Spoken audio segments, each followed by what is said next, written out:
एमिति तरकारी बनैले अंडा न खाऊा लोक भी बाध्य हो अंडा खावाई। देखो ये मु 3टी सिझा अंडा को तेल में बहुत भल भाव छाणी नहीं। आउ एबे आमे आलू को मुझे सिझे रखी। ये देखो मो आलू सिझा को एमती काटिकी से तेल में आम छाणी नवा। अंडा और आलू को आम आट ए टाइम छाणी रखीदे।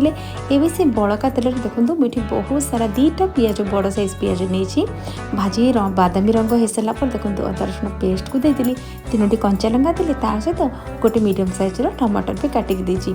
आपको सबको बहुत भल भाव में कषा देखा तेल जमी उपरको पलै आसो ता अर्थ आम जानी जे मसला देहरे तेल पूरा जरी जाइए।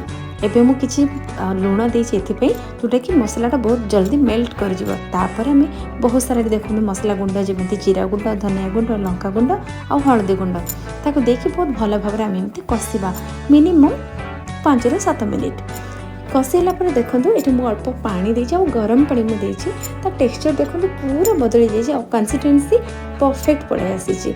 ये जदि आप कषे तापर देखो तार कलर भी बहुत बढ़िया पड़े आसे। मु प्रथमे आलू को देली आलू को देकी मु 2 ରୁ 3 मिनिट एमती कषेला तापर मु ता देहरे अंडा को मध्य ऐड कर देबी। ये देखो मु अंडा को भी ऐड कर सारे। आलू अंडा 2टा जाक आट ए टाइम पुणी 2 ରୁ 3 मिनिट एमती कषा। देखो तार बहुत बढ़िया तार कलर बदली जाइए। मो अंडा को टिके चीरा लगे एक्चुअली मुझे छाणी आपड़ सेमती निहाती करेंगे। तापर मैं स्वाद अनुसार मु लुण देती और मोर क्वांटिटी हिसाब से पानी भी देती। ये कसुरी मेथी को भाजी को गुंड करके ये देखो पूरा बनीगला आमर बहुत जल्दी अंडा तरकारी। जदि मो रेसिपीटा आपण मानक भल लगी लाइक शेयर एंड सब्सक्राइब करने को जमा भी भूलिए। जय जगन्नाथ। Thank you.